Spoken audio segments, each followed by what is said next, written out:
Hello everyone, and welcome back to the final of our August webinars here for Vegas Creative Software. I'm Gary Rubholz, and today I'm going to talk a little bit more about Vegas Pro 18, which we released at the beginning of August, and we've been doing live presentations every Monday in August. So if you've missed the previous weeks, then make sure you look back in our YouTube archives, and you'll be able to watch all of the ones that we've done so far. Today we are going to look at Vegas Pro 18 a little bit more closely. We spent a couple weeks earlier in the month talking about Vegas Post with Vegas Effects and Vegas Image, and then we've come back to Vegas Pro 18 last week and now this week. What I want to talk about today is I want to take a look at some of the enhancements to existing features that we added to Vegas Pro 18. We took a look at several new features last week. I went into quite a bit of detail with the motion tracking panel.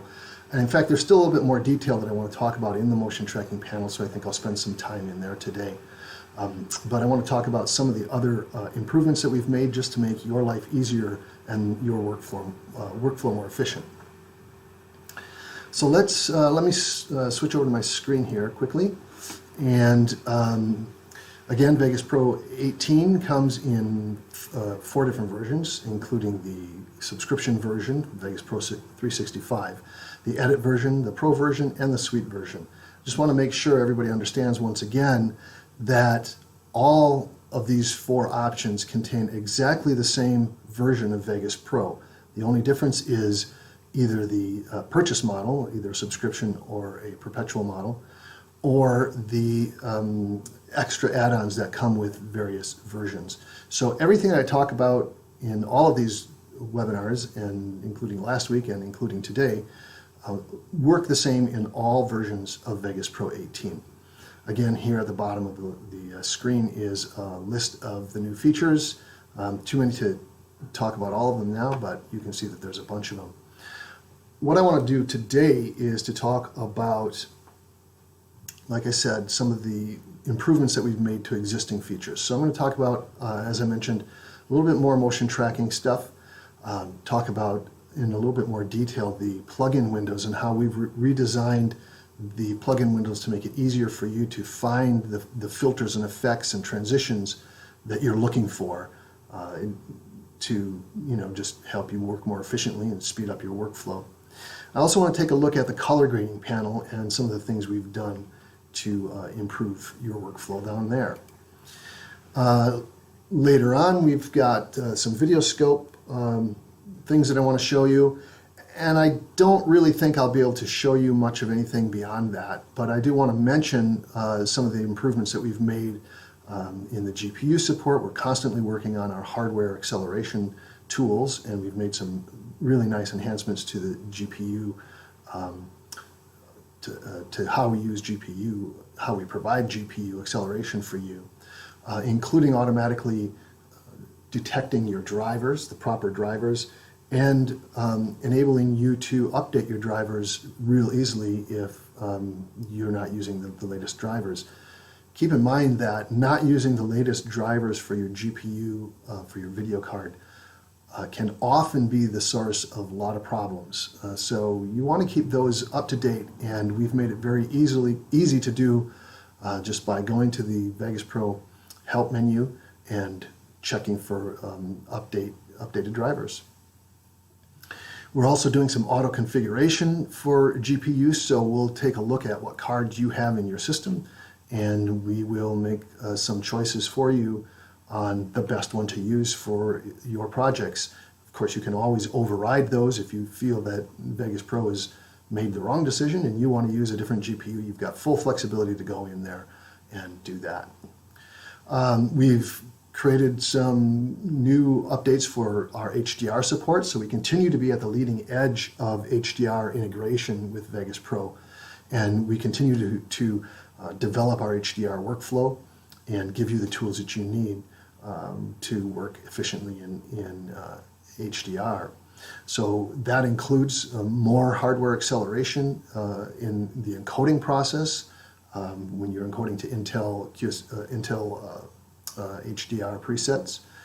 And we are also automatically choosing the HDR IDTs, the information that your camera, that some HDR cameras drop into your files as metadata to make sure that Vegas Pro is set up properly to decode the footage from your camera. We'll do that for you automatically. Of course, you can override it if you're looking for some special effect or somehow you want to do something different. You can always override the auto selection that we give to you. But typically, you just want to throw your footage on the timeline and get to work. And automatically setting the IDTs based on the metadata enables Vegas Pro to interpret the footage from your camera exactly as it was meant to be interpreted. I believe I talked about the remaining four, in the very first of these webinars back at the beginning of the month on the day we released the product. So I'm not going to talk about them now so much, but you can go back to that presentation and take a look at what we have there.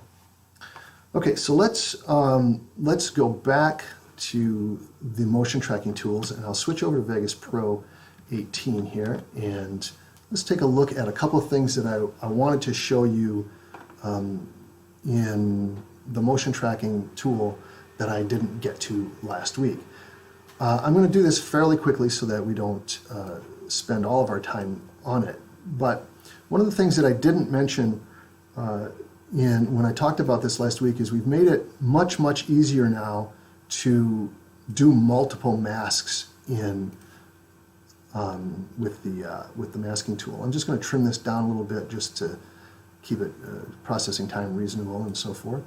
And I'll zoom in a bit. And then let me open the motion tracking dialog box. So if you missed last week's live event, then you really should go back and look, because I went into a lot of detail with the motion tracking dialog box and the new way that we are supporting motion tracking in Vegas Pro 18 and how much easier it is to use now than in the previous version. Let me just make this a little bit bigger here so you can see a little better. And what I want to do here is, first I'll track this ambulance driving by. So I just click to make a track region, and then I'll do this really roughly, and so it's not going to be perfect by any means, but it doesn't need to be in order for me to show you what I wanted to demonstrate here. So I've made a mask over this object, the ambulance coming by, and I can track that. The tracking dialog box came up on my other screen, so you didn't see it, but it's already done now.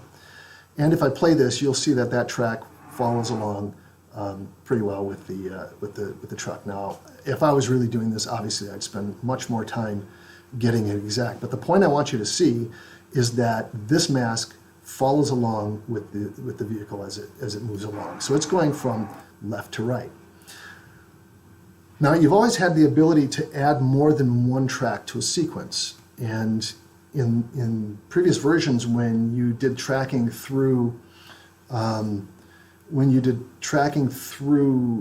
Bezier masking tool, it is a little obscure and a little hard to find and to realize that you could do multiple masks. But it's very easy now in Vegas Pro 18. I've got the masking buttons up here, and all I need to do is to click the mask button again to create a second mask. Now notice the second mask is active, the first mask is not. I can put the second mask on another object. So let's say we just want to mask this building here, the face of that building. Okay, close enough.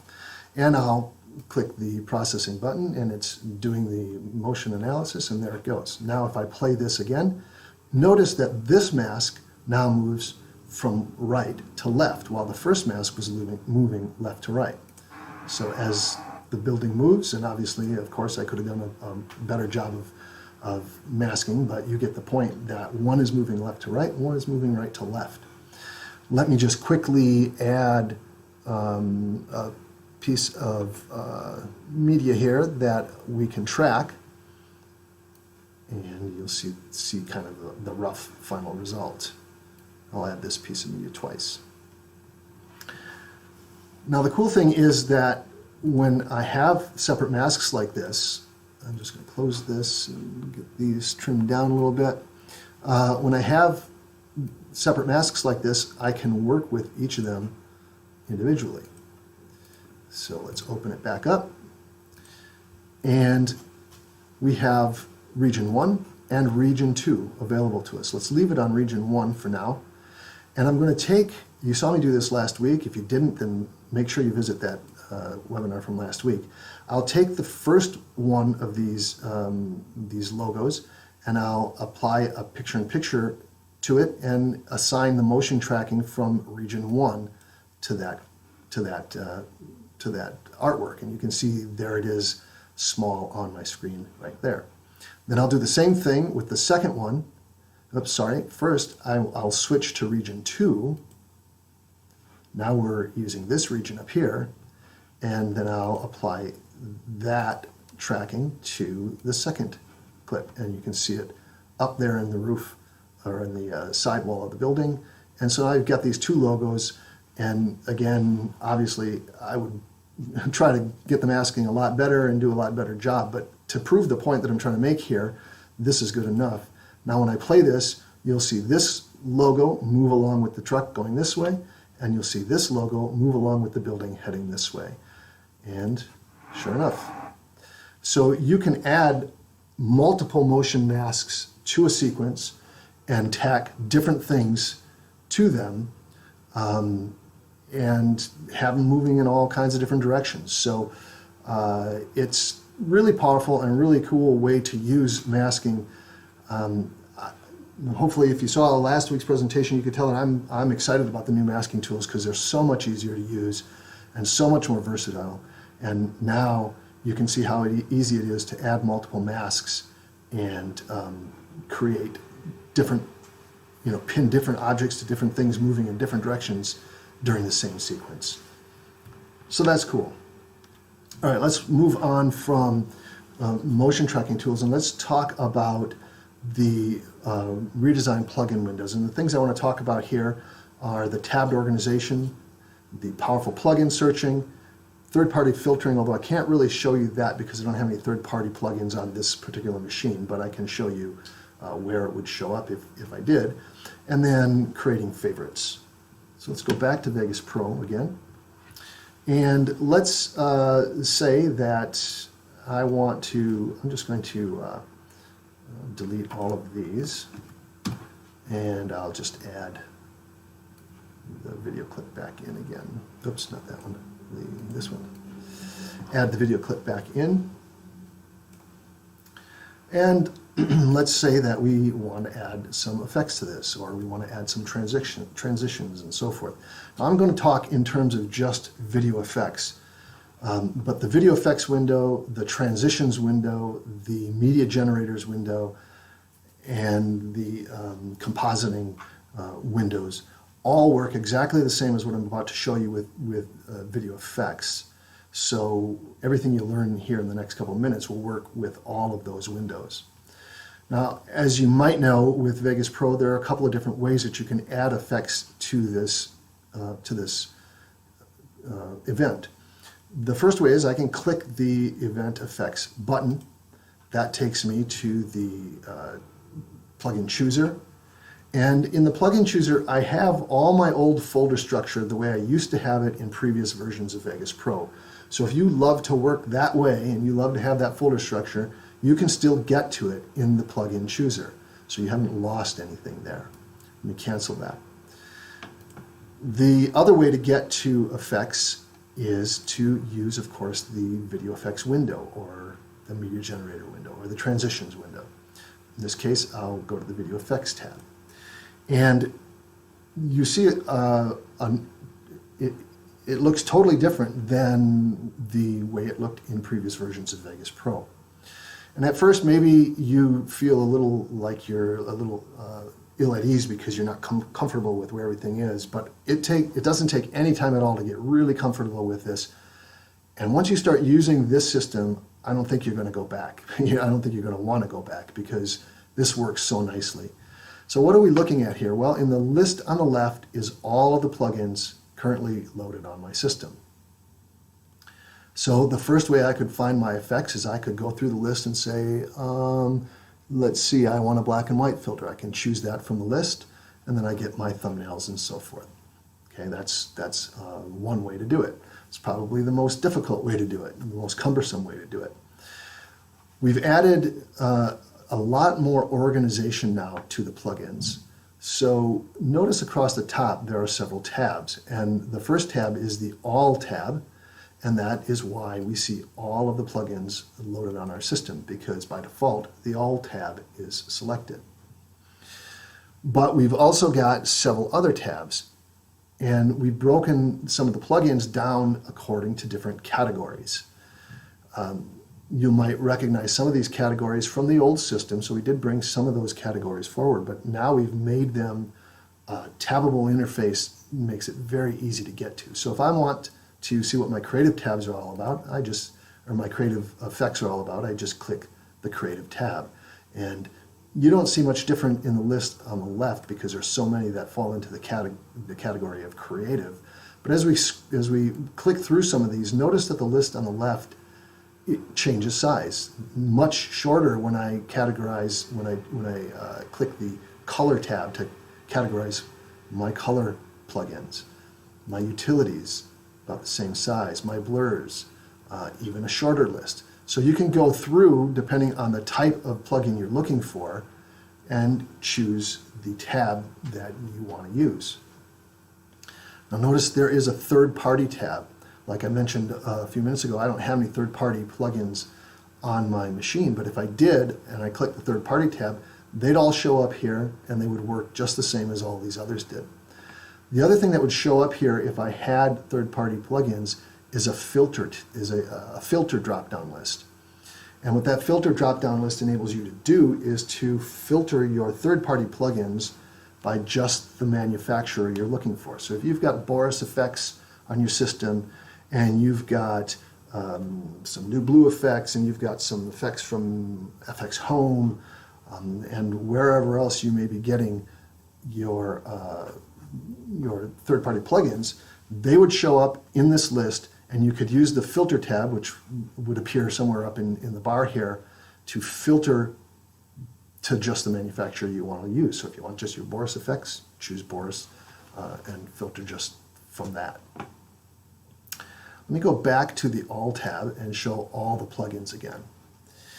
The next thing that we've done to make this window even more powerful and more useful for you is that we've given you the ability to create a list of favorites. And you'll notice there's a favorites tab in the tab bar. Now there's nothing in there right now because I haven't defined anything as favorites, but I can easily do so. So if I go over to all and say, okay, this black and white, that's a favorite, all I need to do is to just click the favorite star there and add these to my favorites list. So I've added 4 or 5 of them to my favorites list, and now when I go to the favorites tab, there they are in the list, and super easy for me to find, and saves me so much time now that I know that I'm going to use this black and white filter all the time, or many times during various projects. It just makes it a lot easier when it's on the favorites tab. And of course, I can add more or take things away from my favorites tab. If I've decided that the cookie cutter is no longer something I want to use very frequently, I can click its star and it disappears from the list.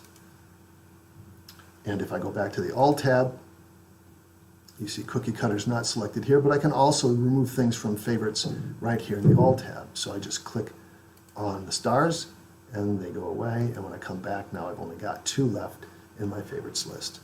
So you can manage these and you can clean them up and you can add more and so forth, so that you can always get to the most frequently used plugins. Now you might choose to create favorites based on plugins that you use most often throughout all your different projects through the course of a year or whatever. I mean, you might just choose to create favorites defined upon plugins you use all the time over several different projects. But you could also use favorites on a more case-by-case basis, on a more project-based workflow.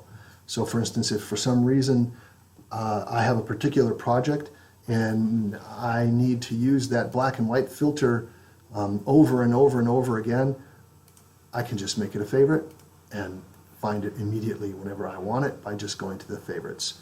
So you could use the favorites tab however you prefer to use it, and it's there for you to use flexibly however you want it.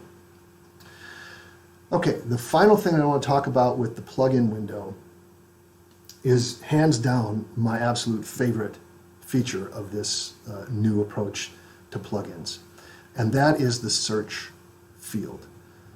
Now, there used to be a search field in previous versions. I've never found it all that useful, but this new search field and the way we're enabling you to search for your plugins, excuse me, is super powerful, and I have found myself using this method to find my plugins almost exclusively. So let's say I have a particular plugin that I want to use. Let's say I want to use a lens flare. Rather than scrolling through my list or trying to figure out which one of these tabs it belongs on, or even having made a favorite of it, if I just want to find my lens flare, all I need to do is click in the search bar and start typing. When I've typed L, you don't really notice it, but the list has already started to filter out any plugin name that doesn't have the letter L in it. Let me type the E. Now you can really see it. The list has been filtered down to only plugins that have the search string LE in it. And so I've already probably gone far enough that I can quickly find my lens flare plugin, but if I didn't, I can just type in the next letter N, and it's even smaller, and S, and we just keep, the more letters you type, the more it filters out the plugins. This is really, really super helpful, and makes finding your plugins really fast. Notice that the tab name has changed from all to search results to indicate that you have something in the search bar and you're seeing just plugins that conform to that search string. If you want to see all of your plugins again, then just delete what you have in the search bar, and now you've got the All tab again, the All Plugins tab, and the complete list. So, as I said, this search field really is, without a doubt, my favorite tool in the video effects and media generators and transitions windows. And they all work the same, and it just makes it so fast to find the plugin that you're looking for that once you get used to it and once you start using this search field, I kind of predict you'll never go back to searching through a list, or you'll probably rarely use these categories. You'll probably just come right up here, type the name of the plugin you want, and bring it up. So this particular enhancement with the plugin windows has been kind of a long time coming. We've been thinking about this for a while and just haven't been able to get to it. I'm really happy that we finally were able to fix this and improve this workflow for Vegas Pro 18, because it really, really streamlines your workflow when you're working with plugins. Okay, next let's talk a little bit about the color grading panel. I know I talked about this a little bit in the first week, but we can go into a bit more detail here in the next 5 or 10 minutes or so. The biggest news with the color grading panel is now we've made it a dockable window, and I'll show you how that works. We've improved the auto contrast tools. We have changed the exposure tool to a logarithmic exposure tool, and I'll discuss that in a second. And then these aren't necessarily really part of the color grading panel, but we did make some scope improvements that I might be able to get to here before I end. So let's go back to our project, and I'm going to go back to this first clip that I have in my timeline, and I want to set my cursor to an exact point, so I'm going to set it to 2 seconds to 20 frames, and there we have the clip that I want to use. Now, the color grading panel, to get to it, is the same tools that you used to get to the color grading panels in the past. So I'll click the color grading button. It opens the color grading panel. It opens the video scope window that I have set to set to waveform at the moment. And these tools are, if you're familiar with Vegas Pro 17, these are all the same tools, and we've made a couple of improvements that we can talk about. But the biggest thing, as I mentioned, is the fact that we've now made this window dockable. So by default, it opens up in its normal location, pinned to the bottom of the screen. But in the list of buttons at the right here, notice there's a new button called Pin Unpin. Click that button to unpin it from its default location and make it a floating window. Now, of course, it's just like any other floating window. If I want to, I can move it over to my other monitor over here, which of course you can't see, but I can move it back. I can place it wherever I want to place it. And now it behaves just as any other dockable window. So if I move it into the window docking area and hold down my control key, I can dock it to wherever I want to dock it. I can undock it by just pulling it off, just like you normally would. I can create a floating dock out of it. So if I wanted to take, say, my project media window, undock that, and dock it in a floating dock with the color grading panel, I can easily do that. So it's a fully dockable window, and works just the same as any other docking window, except with this the new aspect of being able to pin it to a specific location and to unpin it. So if I click the Pin Unpin button again, it pins it back down to its default location. This is by far the most requested and most probably well received so far improvement to the color grading panel, the ability to dock it, because now you can you're no longer limited by where we decided to put it. You can put it wherever you want to put it, just like any other window, and it makes your Vegas Pro layout much more flexible. And of course, you can put it wherever you want it and then save that as a custom layout so that it will always come open in that spot in future projects. So that's a really great enhancement. Okay, the next thing let me talk about is the exposure control. Now I have Vegas Pro 17 also open on my machine here, so let me bring that up. And I'm at the same frame, 2 frames, 20 seconds. I can open the color grading panel, which opens the video scope, in this case the waveform again. And I just want you to take a look at the waveform and see what it looks like. We'll go back to Vegas Pro 18, and let me exit this for a second. Let's get to the right frame here. I went to the wrong frame, so let's type in 20 frames instead of 2 frames.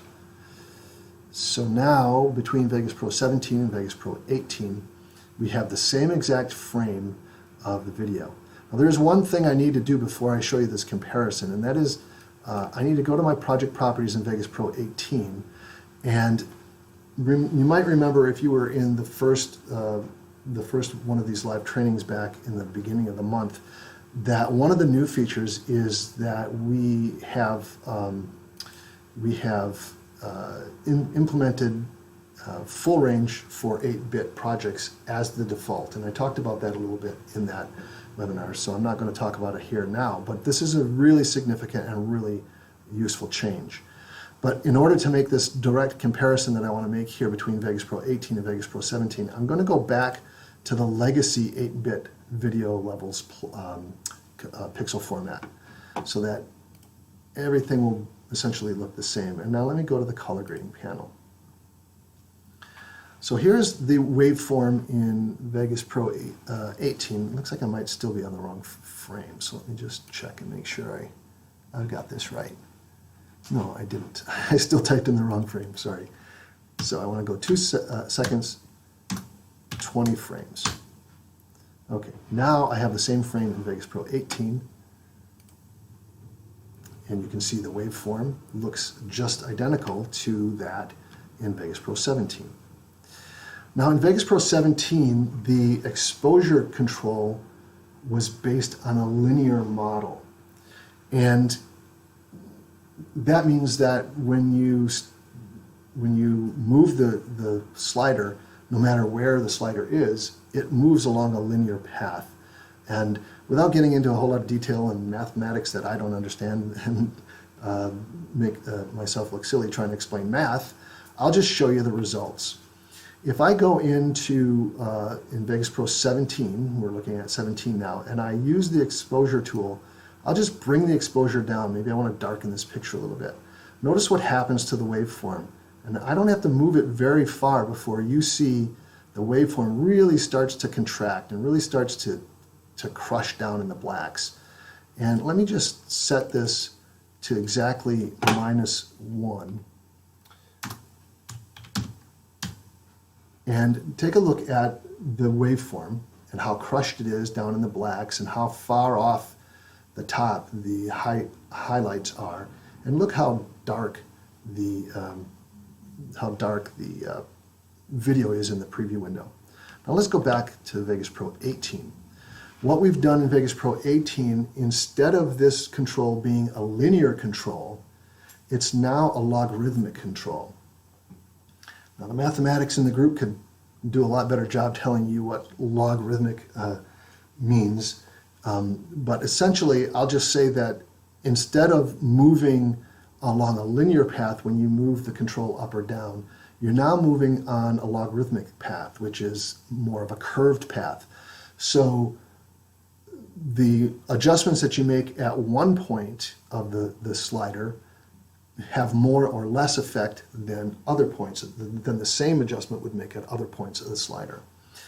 And what it boils down to is what it means is that as we start pulling out some of the exposure, as I start dropping the exposure, what you're going to see is that we start crushing a lot less, and we can make a lot finer adjustments without crushing my blacks. So as I bring the exposure down, you'll notice the highlights are brought down faster than the shadows.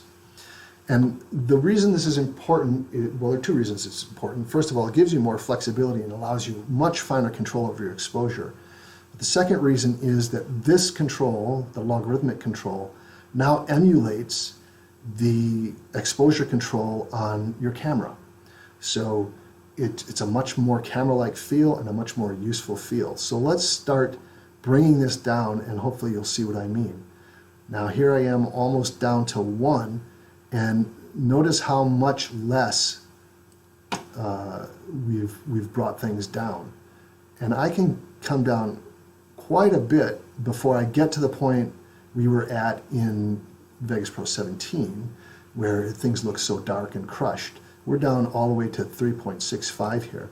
Let me set this exactly to 1.0 so we can make a one-for-one direct comparison. So here's what 1.0 minus 1.0 exposure in Vegas Pro 18 looks like. It looks like a brighter image. We haven't crushed the blacks so much. We still have some highlights, but we've brought them down a little bit. As opposed to Vegas Pro 17 with a setting of 1.0. And look how dark it is, and look how crushed everything is, and look how far down the highlights have come. So in Vegas Pro 17, you had much less ability to dial in a really useful exposure than you do back here in Vegas Pro 18. And it works, of course, the other direction as well.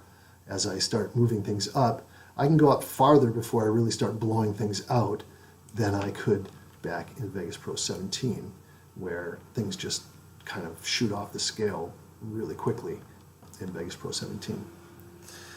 Okay, I'm going to close Vegas Pro 17. Give my machine a little bit of breathing room here. But that exposure control is really, really nice, and that comes And I should mention that most of the stuff that you're seeing comes directly from your feedback.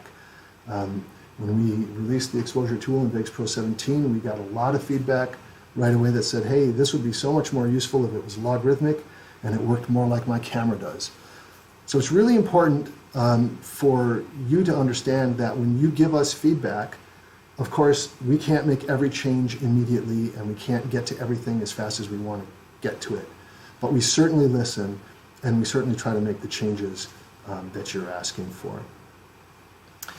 Now, I'm over time here. I hope you don't mind, but I think I will skip the discussion of the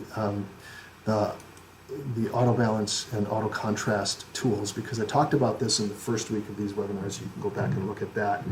But essentially, what that boils down to is we've given you two ways of doing auto white balance now. You can use the contrast and the balance tools, and makes the curves much more powerful. Okay, let's head back here and see if there's anything I forgot. Oh yeah, I wanted to talk about the video scopes real quickly.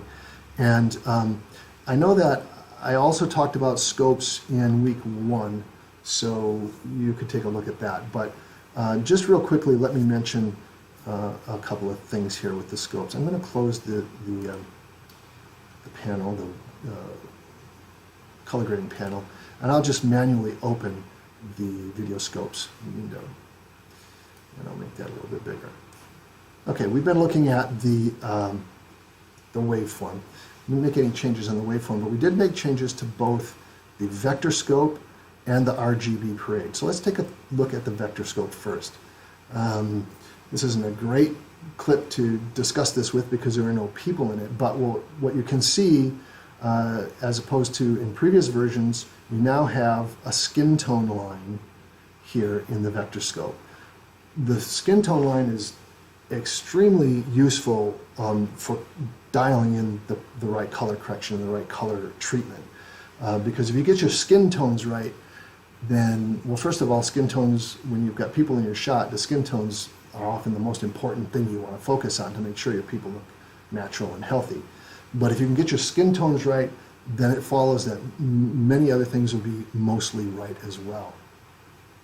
The cool thing about our skin tone line is that we acknowledge that there's some discussion, let's say, about what the proper skin tone line should be. Now, in general, the first question people ask about the skin tone line is, well, whose skin are we talking about here? You know, I'm a Midwestern, Caucasian white boy here in Wisconsin, and I've got different colored skin than my neighbors in South America, or if you're of African descent, or Indian descent, or Chinese descent. We've all got different color skin.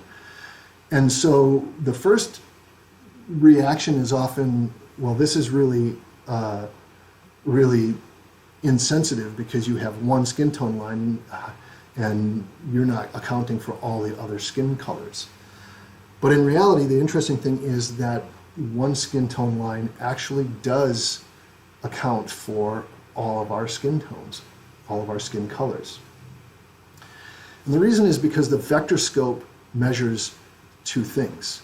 It measures hue.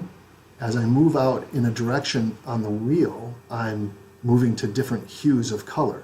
And you can see I've got magenta target and a red target and a yellow and green and blue and cyan targets. So as I move out in any direction, I'm moving toward a hue. The other thing that the vector scope measures is saturation. If I'm right in the middle, if everything was right in the middle, it would be a black and white. There's no saturation, no color. As I move away from the center, you get more saturation. So the key point with the vector scope and the skin tone line is as we move off in this direction of the skin tone line, we're measuring the hue of people's skin. Now, I'm no biologist and maybe I get this slightly wrong, but the thing that determines your skin color, my skin color, everybody's skin color is basically your blood. And all of our blood has the same hue.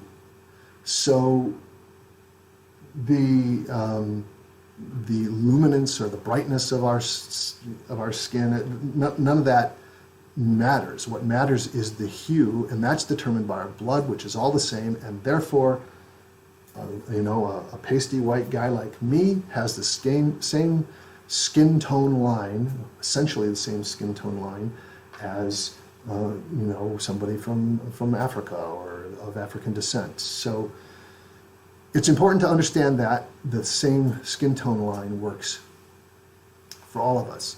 Now, there is some variation and there is some discussion and slight argument about what the actual proper setting for the skin tone line should be.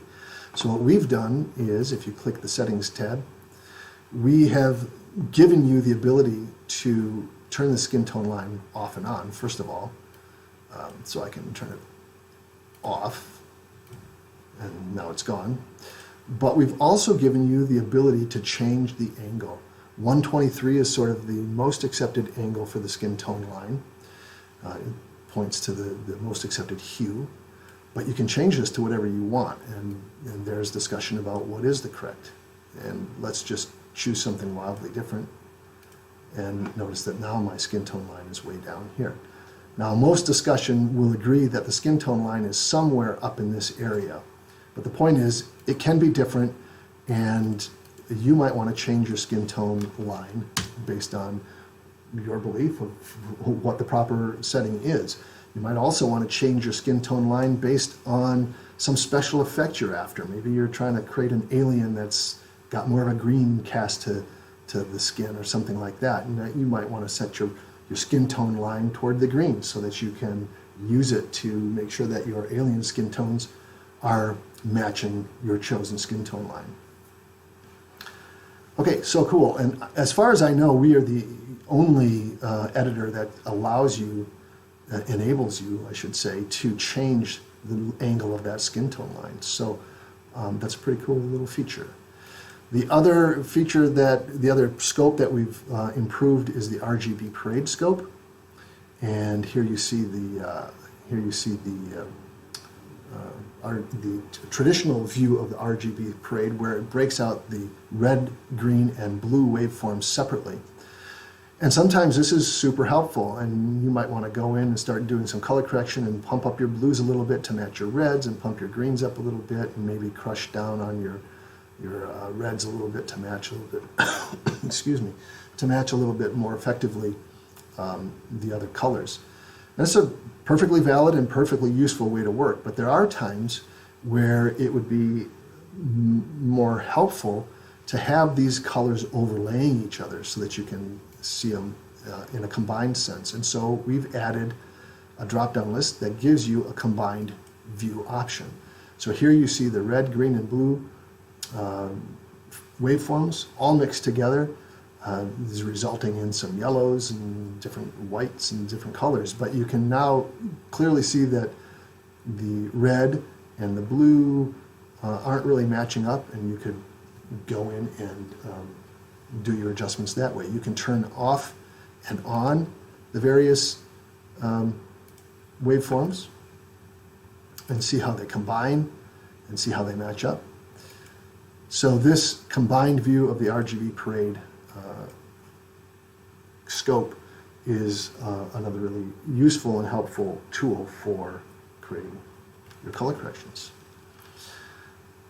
Okay, I think that's all we've got time for. I've already almost gone 15 minutes over time here, so let me wrap this up. Again, the ones that I didn't talk about here in this session, I did talk about in week 1. So we've got all of these archived in a playlist on our YouTube channel, so just go back and check those out and see what we have there for you in those ones. Okay, so that does it for this week's live training, and it's the end of our series of live YouTube trainings and presentations. I really appreciate everybody showing up at these trainings over the past 5 weeks. I really, really appreciate all the great comments and questions and feature requests and suggestions. all of that feedback is so critical for us to understand what it is you need from us next, and it helps us drive our development for future versions of the software. Again, I'm sorry we can't get to everybody's request immediately. We do take everything we get and we consider it and we prioritize it, and we try to do the things that feel the most important first, and then we get to what we can get to. But really, over the past several years, you guys have contributed ideas and questions, and even the complaints. It all helps. It all informs us of what we need to do to improve and what we need to do to give you a better product and a better experience. So thank you very much for all of that feedback. Again, thanks for being here. If you haven't already subscribed to our channel, please go ahead and subscribe so that you are notified, and click that bell, the bell icon, so that you're notified when we go live again. We don't have any more live presentations scheduled for the next few weeks, but we will be doing more in the future, I guarantee it. And so you might want to subscribe and keep up to date with that. And finally, if you don't mind liking this video, that helps us get found, that helps your fellow users find the videos a little bit better, and it helps, maybe more importantly, helps us understand what content you want to see more of. If you like this video, then it tells us that you like this type of content and gives us a clue as to what we should provide in the future. So until the next time we do more live webinars, I hope you all stay safe and healthy, and thanks again for joining us, and we will see you soon. So long.